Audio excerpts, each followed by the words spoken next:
In the previous meditation, we considered two resources of faith of Shadrach, Meshach and Abednego. The first resource was in God's ability to save them. They said, "Our God is able." The second resource was God's willingness to save them. They said, "He is willing."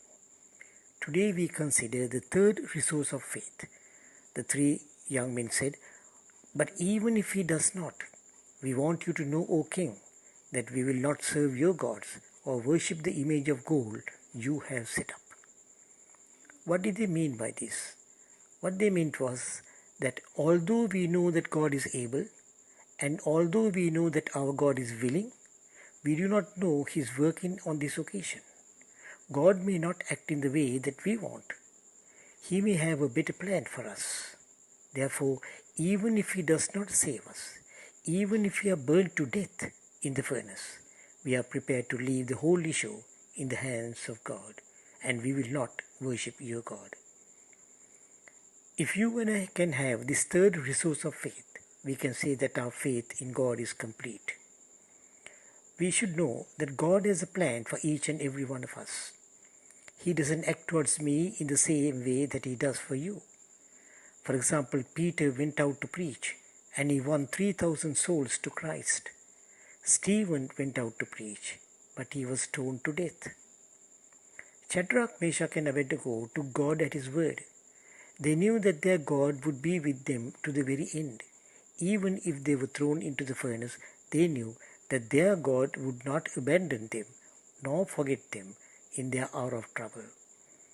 Charles Spurgeon said, "As sure as ever God puts His children in the furnace, He will be in the furnace with them." And let me end by narrating a personal experience of Reverend Dr. D.T. Niles, which illustrates the three resources of faith. Dr. Niles had two sons. When he was serving in the Mardana church, the boys were small. One day they noticed that their younger son was missing. They looked for him everywhere but couldn't find him. But then a little while later, the boy came smiling home accompanied by their dhobi. In Mardana, you get many small lanes and by-lanes. The boy had wandered somewhere and lost his way back home. The dhobi recognized the little boy as the pastor's son and brought him safely home.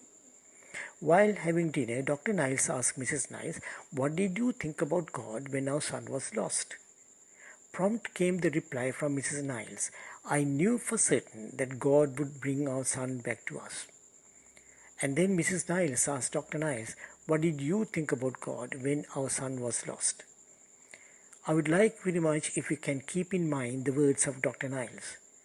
These words have been a great source of strength to me when I did go through difficult periods in my life. I heard this story when I was rather small, but to this day I have not forgotten the words of Dr. Niles. He said, "I knew for certain that whether my son was lost or found, that whether my son was dead or alive, he was in the safe hands of God."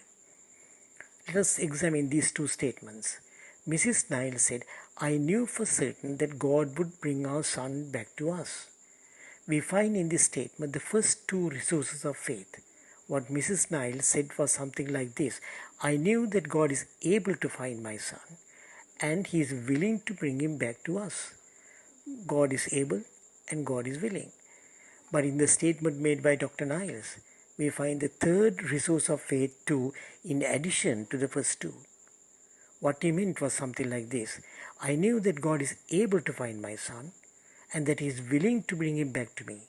But if not, even if He doesn't bring him back to me, I am prepared to leave the whole issue in the hands of God." And therefore he said, "Whether my son was lost or found, whether my son was dead or alive, I knew for certain that he was in the safe hands of God." Dear friends, we can never have a faith that is greater than that. That was the faith of Shadrach, Meshach and Abednego. They seem to say, "Our God is able and our God is willing. But even if He doesn't save us, even if we are burned to death in the furnace, we will not abandon our God, and we will not worship your God. We will not cross over." May the Lord help us too to have these three resources of faith. May God bless you. Amen.